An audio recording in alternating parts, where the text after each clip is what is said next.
날씨가 갑자기 추워졌죠. 건강 특별히 유념하시기 바랍니다. 영인 형제 간증을 들으니까 참 하나님 하시는 일들이 참 놀랍다는 생각을 하게 되고, 구원 문제에 있어서 참 받기 전에는 참 어려운데 이렇게 받고 나면은 이렇게 쉬운 거를, 이런 게 본인도 느낄 뿐만 아니라 주변에 있는 분들도 이렇게 느끼는 것 같습니다. 이번 시간에 좀 제가 나누고 싶은 부분도 하나님의 복음, 하나님 말씀이 얼마나 능력이 있는가, 이런 부분도 포함이 되어 있습니다.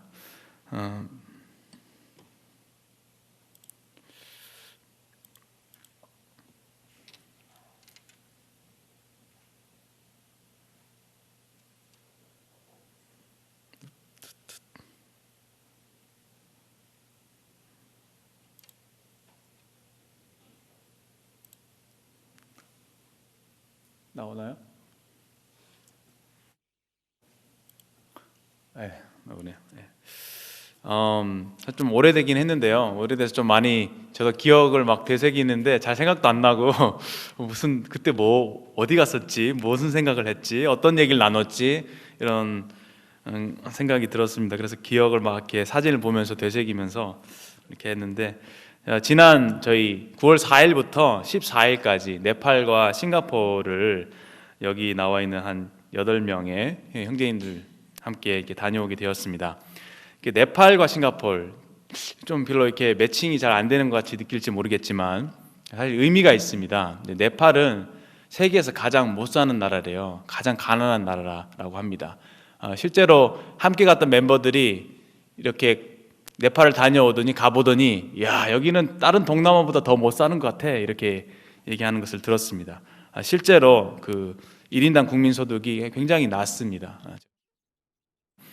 가장 못 사는 나라로 알려져 있습니다. 왜냐하면 네팔은 지리적인 위치 때문에 그렇습니다. 바다에 접해 있는 것도 아니고 위로 북쪽으로는 히말라야 산맥을 등지고 있고, 남쪽으로는 인도와 접해 있기 때문에 주로 대부분의 어떤 그런 물자나 이런 것들을 인도로부터 공급을 받고 있습니다. 그래서 어느 정도 이렇게 고립된 나라이기 때문에 이렇게 발전할 수 있는 그런 기회가 없었던 것이죠. 굉장히 가난한 나라. 이 나라에 네팔이라고 하는 나라에 이현웅 형제님께서 처음 복음을 들고 가셨습니다. 가게 된 계기는 이곳에 있는 노동자들 있죠. 외국인 노동자, 네팔에서 온 그분들에게 이제 복음을 증거하게 됐고, 그들이 본국으로 돌아가게 될 때에 네팔의 이현웅 형제님께서 그들에게 복음을 증거하기 위해서 어떤 그런 계기가 되셔서 복음을 들고 가셨습니다. 그 이후에 이제 최근민 형제님께서 이현웅 형제님의 비자 문제를 해결해 주시기 위하셔서 전문인 선교를 하신 거죠. 그래서 호텔이라고 하는 호텔을 이렇게 호텔에 투자를 하셔서 사업을 하게 되면은 이제 정부에서 허가가 나오잖아요. 비자를 주게 됩니다. 합법적으로 네팔에 머물 수 있도록. 그래서 이 호텔 사업을 경영하면서 이현웅 형제님께 이 비자를 직원으로 고용하면서 비자를 제공하는, 그래서 네팔에 머물 수 있도록 하신 이런 동력의 차원에서 최근 형제님이 가시게 된 것이죠. 가장 가난한 나라가 네팔이고, 그다음에 가장 잘 사는 나라가 싱가포르입니다. 물론 카타르가 가장 높더라고요. 근데 그 다음으로 1인당 국민소득이 높은 데가 싱가포르입니다. 아시아에서 54,000불 정도 되고, 일본이 46,000불, 우리나라가 얼마나 될까요? 우리나라가 25,000불. 그래서 싱가포르의 절반도 안 됩니다. 25,000불이면은 우리나라 돈으로 한 얼마나 되나요? 한 2,800만 원 정도 되나요? 그 정도 되는 금액이죠. 네팔은 우리나라의 초창기의 모습을 상기시켜 줍니다. 그러니까 복음의 초창기라고 보시면 되고요. 싱가포르는 모임이 시작된 지 한 140년의 역사를 가지고 있어요. 140년. 우리 북부교회는 몇 년 됐나요? 제가 잘 모르겠는데 40년이요? 예, 40년 정도 됐으니까 100년을 더 모임의 역사가 앞서 있는 그런 곳입니다. 그래서 싱가포르와 네팔은 우리의 과거의 모습이라고 한다면은 싱가포르는 저희들의 미래의 모습일 것이다라고 저희들이 기대를 하고 그 두 군데를 방문하면서 우리의 과거는 어땠고 우리 미래는 어떻게 될 것인가에 대해서 서로 고민하고 또 서로 기도하려고 하는 그런 차원에서 이번 방문을 계획하게 되었습니다. 주로 이제 명단을 보시면 아시겠지만 좀 이렇게 직업적으로 좀 이렇게 시간이 분들이 함께 하시게 되었습니다. 네팔은 특별히 이제 우상의 나라입니다. 우상이 3억 개가 넘는데요. 제가 믿기지가 않았는데 그렇게 얘기를 하십니다. 3억 개가 넘는 우상이 있다고 합니다. 뭐 발바닥 우상, 뭐 이런 우상도 있고, 뭐 소녀 우상, 살아있는 우상도 있고 그렇습니다. 여기 막 우상의 행렬도 있고 각 곳곳에 그 조그마한 그 우상들을 모시는 그러한 조그마한 신당 같은 것들이 있습니다. 이 우상의 나라, 이 우상의 나라에서 이 우상의 나라에 이제 하나님의 복음이 들어가게 된 것이죠. 힌두 문화라고 하죠. 힌두 문화에는 여러 많은 우상들을 가지고 있고 하나님도 그 많은 우상들 중에서 하나다 이렇게 이제 가르치는 그러한 종교적인 개념을 가지고 있습니다. 그래서 이들에게 유일하신 참 하나님을 소개하는 것이 가장 큰 그러한 도전이 되는 것이죠. 그리고 비록 그들이 하나님을 인정한다라고 말은 할지는 모르지만 그들의 믿음이 정말 유일하신 참 하나님, 성경에서 얘기하고 있는 그 하나님을 믿느냐에 대해서는 또 다른 이제 문제라고 하는 것이죠. 그래서 그리스도인이라고 자기 자칭하긴 하고 주님을 하나님 믿는다고 하는 분들 중에서 알고 보면 그렇지 않는 경우도 많이 있다고 합니다. 그래서 이들에 있어서 이들의 이게 전파된 복음이 그들 삶 가운데서 어떠한 변화를 일으키는지 어떤 능력으로 나타나는지가 저희들이 눈여겨봐야 될 그런 부분이 아닌가 싶습니다. 제가 이제 방문했을 때 먼저 네팔 나라가 이제 우상의 나라라는 말씀을 드리고 아까 말씀드린 이제 히말라야 산지 고립된 여기 이제 포카라 지역인데 잘 안 보이실 거예요. 여기 중간쯤 보면 저기에 하얗게 보이는 게 저기가 이제 히말라야 산맥입니다. 산 위에 이렇게 산이 있는 것이죠. 이게 우기 때 가서 구름이 많아서 잘 보이지 않았습니다. 가난한 나라라고 제가 말씀을 드렸죠. 건물들이 이렇게 좀 이렇게 높긴 하지만 대부분 짓다가 말고 그리고 막 지을 돈이 없어서 막 다른 사람의 집에 이제 이렇게 빌려서 살고 막 그런 아주 가난한 나라입니다. 왜냐하면은 땅이 다 산지로 이루어져 있기 때문에 평지가 잘 없어요. 그래서 땅값이 굉장히 비쌉니다. 일반인들은 그 땅을 소유할 수 없고 다른 집을 이제 빌려서 이렇게 생활하게 되는 그런 경우가 많죠. 여기가 이제 호텔입니다. 쿠시쿠시 호텔. 이제 최금 형제님이 이 호텔을 자기의 사비를 털어서 투자를 하신 것이죠. 그때 이 호텔을 지으셨고 우리 황홍재 형제님 그 옛날에 공사하실 때 방문하시고 그랬던 기억 있으실 겁니다. 이 호텔을 운영을 하시면 사실은 선교를 하기 위한 그런 전략적으로 이것을 활용하신 것이죠.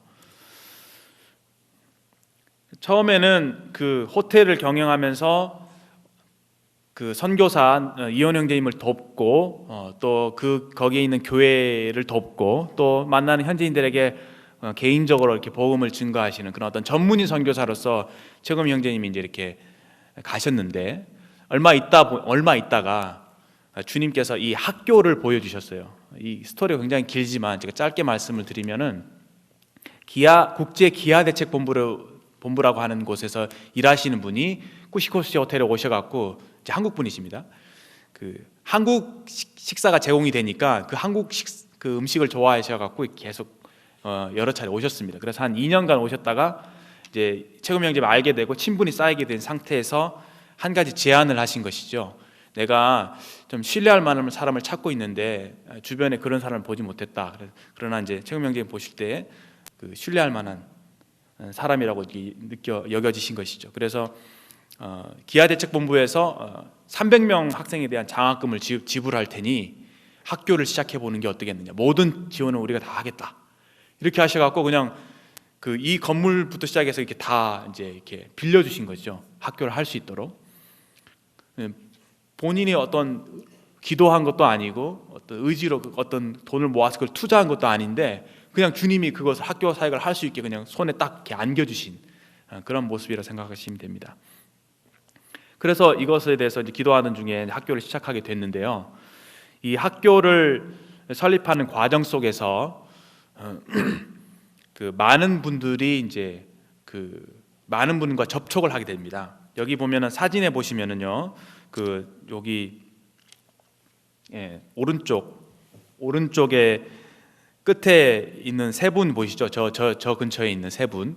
이 세 분이 지금 이 학교의 운영위원이십니다. 제일 왼쪽에 있는 분이 이제 교장 선생님이신 것이죠. 근데 이분들이 다 교회의 장로 형제님이시고 또 장로로 이제 선출되시기 위해서 이제 선출되려고 이제 기도하고 있는 그런 분입니다. 이 학교를 처음 시작했을 때 이런 분들과 이제 접촉을 하면서 이 현지인들에게 그런 그 교장 일을 맡기고 학교의 운영 일을 맡기고 하면서 그 자연스럽게 그분들에게 복음을 증가할 수 있는 그런 기회를 갖게 됐고 이 학교 사역을 통해서 이제 이렇게 영혼들과 연결이 되어져서 복음을 전가하시게 되고 이제 구원을 받게 되신 겁니다. 그래서 이분들이 교회로 이렇게 모이게 되면서 이 학교를 통해서 이 마체가운 교회라고 하는 교회가 이제 세워지게 된 것이죠. 근데 지금 그 교회에 한 120여 명의 성도들이 모이고 있습니다. 그리고 여기 장로 형님도 세워져 계시고요. 그래서 이 학교 선생님들 또는 뭐 운영하시는 직원들 이런 분들에게 복음이 증거되고 그분들이 다 많은 다수가 구원받고 이 마체강 교회에게 더해지게 된 것이죠. 처음에는 형제님이 그 지금 있는 쿠시쿠시 호텔 이 지역이 굉장히 시내에서 멀리 떨어져 있습니다. 그래서 막 한 1시간 이상 2시간씩 이렇게 꾸불꾸불한 길을 타고 가야지만 시내에 갈 수 있는 지역이었습니다. 근데 사실 사업적으로 호텔이 그 먼 지역에 있으면은 사업적으로 좋지 않잖아요. 그래서 처음에는 불평을 했답니다. 왜 주님이 이곳에 땅을 사게 하셔갖고 이곳에 호텔을 하게 하셨는가, 좀 불평을 많이 하셨는데 운영도 잘 안 되고 수입도 잘 안 나고 하니까. 그런데 나중에 알고 보니까 이런 하나님의 뜻이 있었던 거죠. 그 호텔 근처에 학교를 시작하게 하시고 이 학교를 통해서 교회가 탄생하게 되고 그 교회에 일꾼들이 세워지고 지금은 120명의 성도들이 모이고 있으니까 우리의 생각과 다르게 하나님이 역사하시는구나 이렇게 이해가 됩니다. 또 이제 주목해야 될 부분이 뭐냐면은 이 현지인들이 그 힌두 문화에서는 그 커뮤니티가 굉장히 중요합니다. 약간 그 부족 문화라고 생각하시면 돼요. 그 지역에 같은 그 민족들이 살고 있을 때 다른 민족이 이렇게 들어오게 되면은 이제 텃세를 부리게 되는 그런 상황인 거죠. 그런데 여기 있는 이 학교를 하게 됨으로 인해서 지역 사회에 있는 사람들에게 이렇게 인정을 받게 되고 또 어떤 그 핍박이 있을 때 그것을 이렇게 막아주게 되는 그런 역할을 하게 되는 거죠. 제일 오른쪽에 있는 분이 좀 이 지역 사회에 좀 이렇게 영향력을 행사하시는 그 뭐라고 하죠? 그 영향력을 행사하시는 그런 분입니다. 그래서 어떤 학교에 대한 반대 또 교회에 대한 반대가 있을 때 이렇게 지역사회 잘 얘기해서 이렇게 막아주는 그런 역할을 하게 되는 거죠. 그래서 하나님이 참 놀라우시다. 이런 교회를 보호하시고 또 학교 사역을 계속 하게 하시기 위하셔서 최근에 일로 보내시고 이렇게 섭리하신 것들이 참 놀랍다 하는 생각을 하게 됩니다. 지금 약 학생 수가 700여 명, 제가 기억하는 맞는지 모르겠는데 한 700여 명 됩니다. 여기 유치원부터 시작해서 고등학교 한 1학년 때까지 이렇게 다양하게 학생들이 분포되어 있습니다. 지진으로 인해서 오른쪽에 있는 건물이 사용하지 못하게 되어서 옆에 빨갛게 돼 있는 여기 간이로 된 교실이 있죠. 그 교실을 사용하고 있었습니다.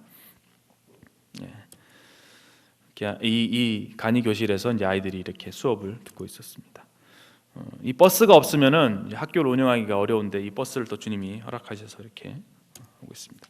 마치관 교회입니다. 이게 지진 피해가 있는 모습들이 보이죠. 지금 다시 이제 이게 그 보강을 하고 있습니다. 이 교회에 참석해서 이제 예배를 드렸는데요. 성도들이 이제 말씀을 듣는데 그 말씀을 듣는 자세가 그 스펀지가 물을 흡수하듯이 말씀을 전하는 사람이 기분이 좋아요. 흥이 나서 막 말씀을 더 해주고 싶을 만큼 신명철님 그러셨다고 합니다. 말씀을 전하셨는데 막 성도들이 말씀을 너무 잘 들으셔갖고 신나게 말씀을 증거하셨다고 하고 말씀 메시지 너무 좋았습니다. 예, 또 반가운 라메스 형제를 만나게 되었습니다. 예, 라메스 형제가 이제 운영하고 있는 이런 옷가게, 인도식의 이제 옷을 파는 그런 가게에서 일하고 있었습니다. 그리고 이제 포카라라고 하는 지역 한 300km 정도 떨어진 지역에 이제 가서 저녁 집회를 했습니다. 여기는 한 30여 명 정도 모이고 있는데 이곳에 이제 일꾼이 복음에 대한 부담을 가지고 이쪽으로 오게 된 거죠. 제가 이제 네팔에 대해서 두 가지 정도를 말씀드리고 싶은 게, 한 가지는 그 복음의 능력입니다. 제가 찾지는 않겠지만 데살로니가전서 1장 5절 말씀에 보면은 이 복음이 너에게 말로만 이를 뿐만 아니라 능력과 성령과 큰 확신으로 되었다. 복음이 말로만 전파된 게 아니라 그들의 삶을 송두리째 바꿀 수 있는.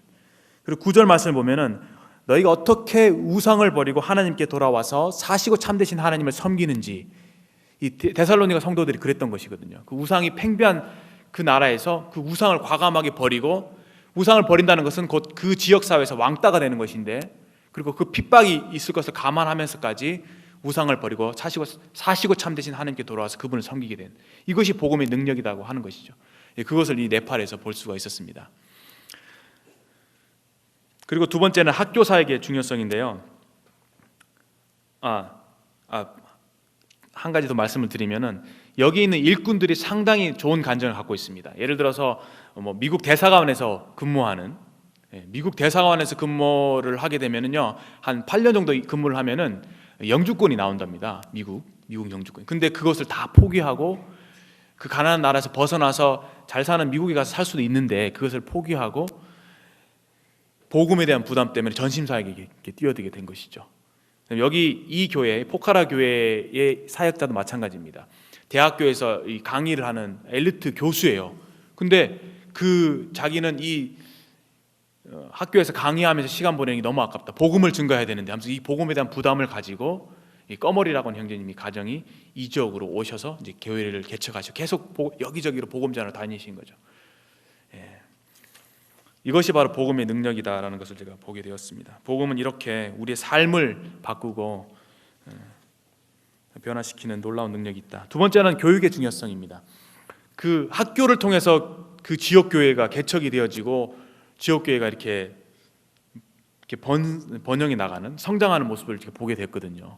그래서 이 학교 사역은 계속돼야 되겠구나라는 생각을 하게 됐고, 어릴 때부터 그런 교육을 통해서 그 성도들을 이렇게 잘 길러내게 될 때에 그들이 이제 커서 그 훌륭한 영적인 그런 복음의 일꾼들, 또 영적인 지도자들이 될 수 있겠구나라는 생각들을 하게 되면서 이 학교 사역에 이렇게 좀 기도하고 함께 기도에 동참해야겠다는 생각을 하게 되었습니다.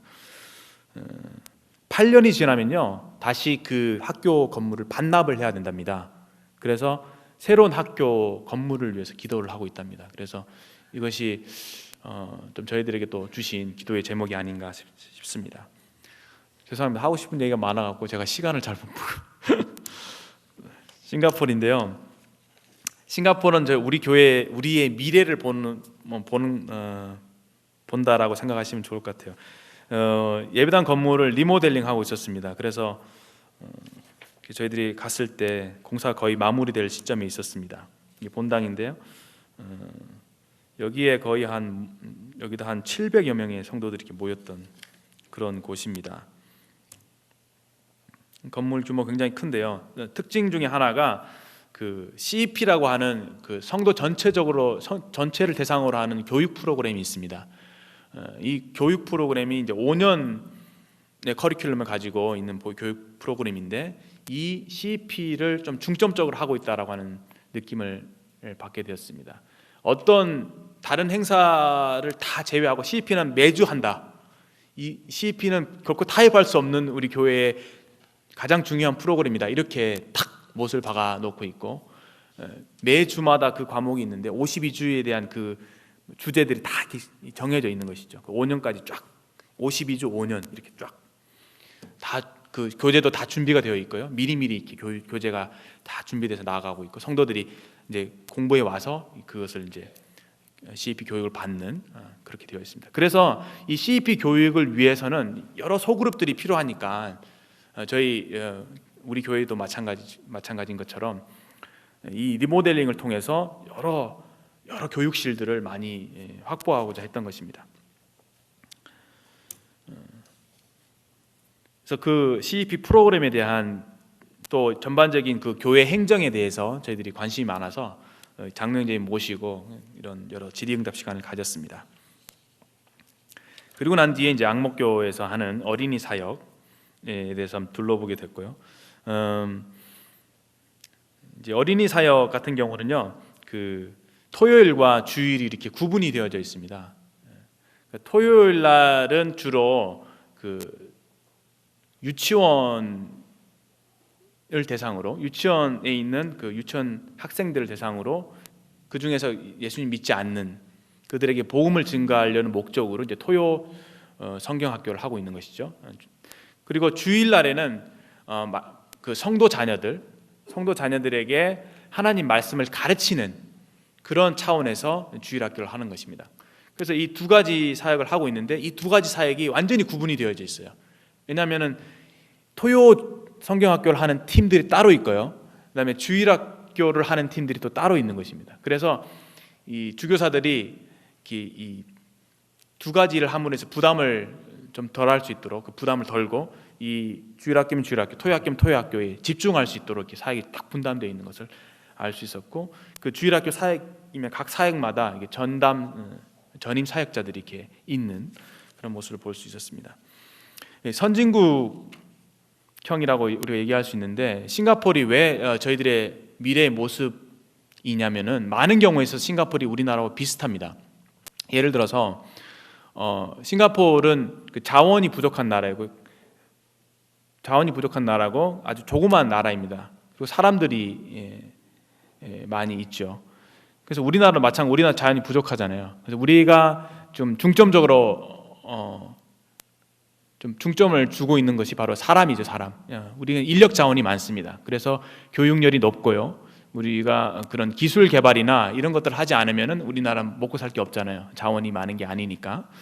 그래서 경쟁이 치열합니다. 학교 교육열이 높고요.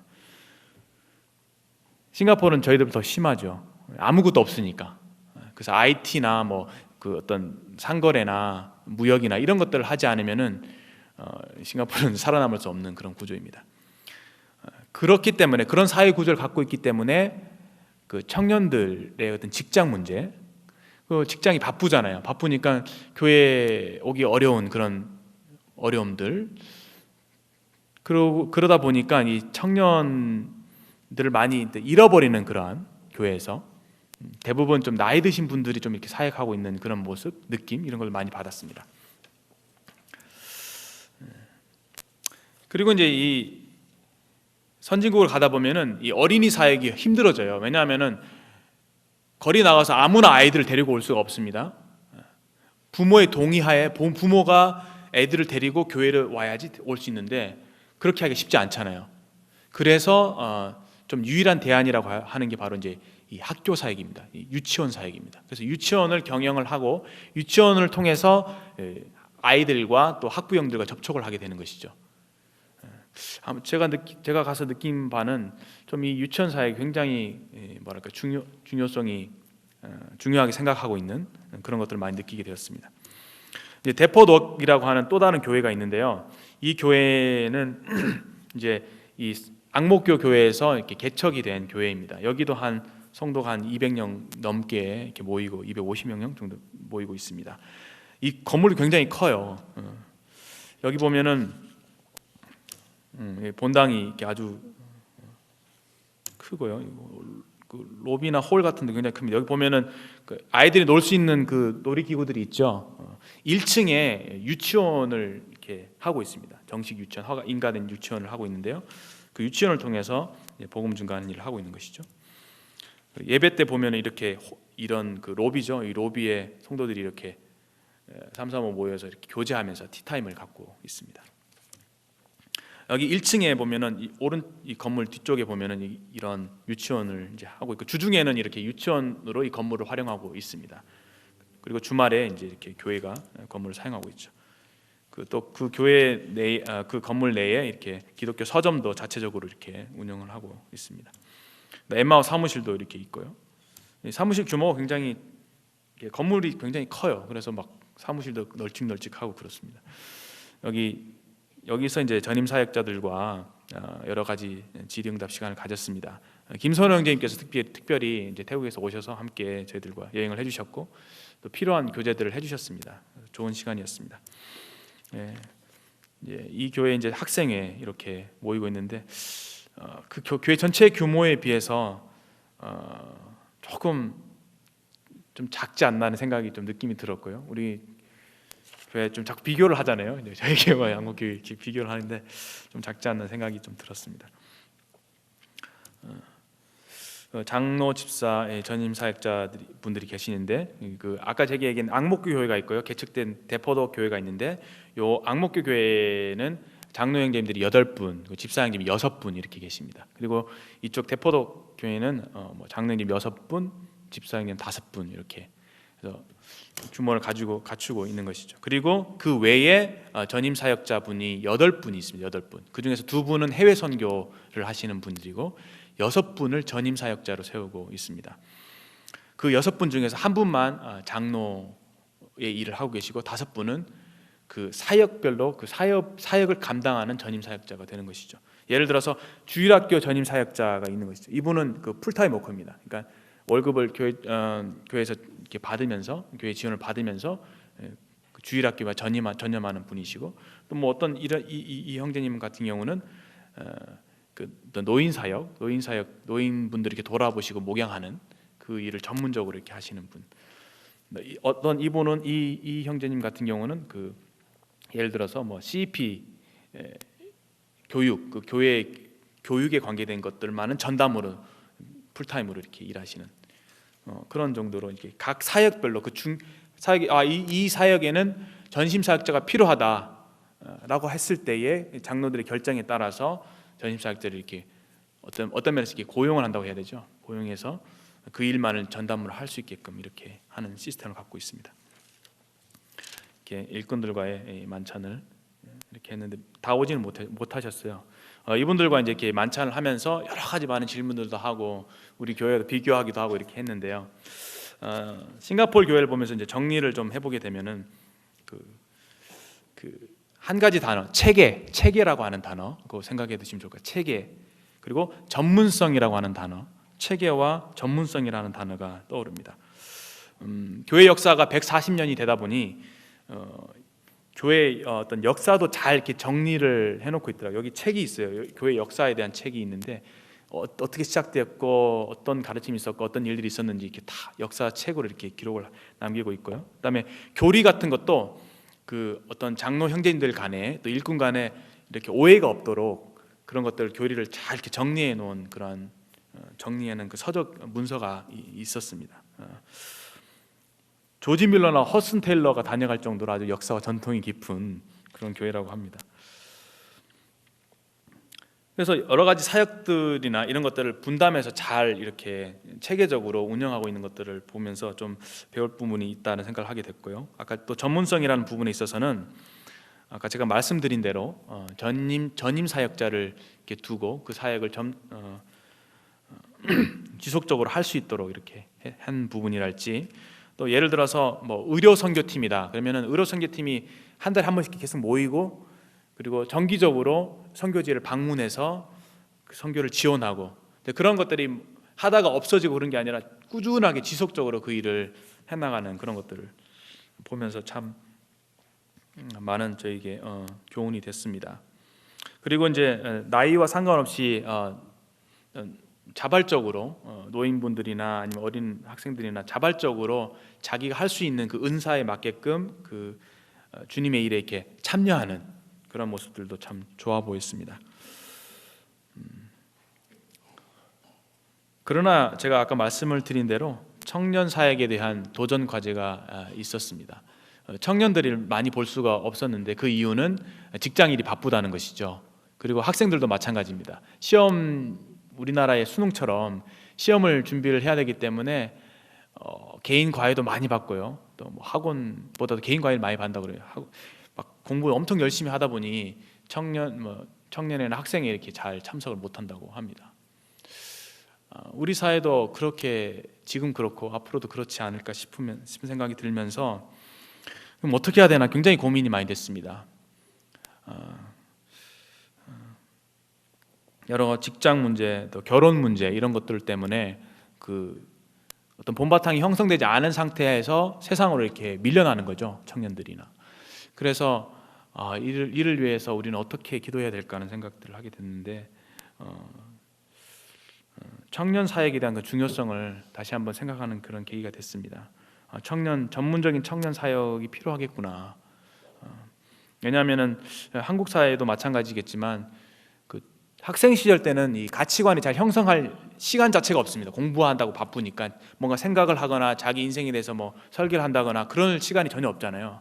근데 청년이 되면서 어느 정도 자기 인생을 돌아보게 되고 어떤 가치관을 형성하는 그런 시기가 아닌가 이렇게 싶습니다. 과거에는 좀 학생 때 그런 일들이 좀 이루어졌었는데 시간이 갈수록 계속 그 시기가 늦춰지는 그런 발견하게 되면서 청년 사역이 참 중요하구나라는 것들을 생각하게 되었고요. 이 청년 사역을 좀 전문적으로 할 수 있는 청년 사역 전임 사역자 또는 전문적인 청년 사역이 필요하겠구나 하는 생각을 하게 되었습니다. 저희 청년회가 그래도 좀 많이 모이고 있잖아요. 그래서 그런 부분에 대한 필요성을 더 느끼게 되는 거고요. 여전히 여기에서도 물론 장로님들이 나름대로 목양을 하시려고 하지만 그 적극적인 의미에서의 목양은 잘 이루어지지 않고 있습니다. 왜냐하면 대형 교회가 갖고 있는 그 맹점이죠. 약점 중에 하나가 성도들을 찾아가서 이렇게 목양하는 그 마치 그 보모가 아이를 이렇게 엄마가 이 아이를 이렇게 깐난에 이렇게 키우는 듯한 그런 정도의 그런 목양이 있죠. 그런 개념의 목양은 잘 이루어지지 않고 있는 것 같고 그냥 그 어떤 문제가 있거나 상담이 필요할 경우에만 필요에 따라서 이렇게 가서 상담을 해주는 그런 정도의 목양이 이루어지는 것을 보았습니다. 더 많은 사역자들이 나타나야 되는 것이 이제 미래 교회에 저희들의 필요가 아닌가 싶고요. 앞으로 계속 바빠지고 하기 때문에 더 전문화되어야 되고 더 많은 그런 전심 사역자들이 필요하지 않는가 하는 생각들을 하게 되었습니다. 제가 그냥 문제만 제시를 합니다. 형제님들 한번 고민해 보시라고요. 함께 기도해 보이고 고민해 보시고 교회적으로 좀 미래를 준비하고 또 합당한 대안들을 이렇게 찾아 나갔으면 좋겠습니다. 들어주셔서 감사합니다. 저는 이상으로 마치도록 하겠습니다.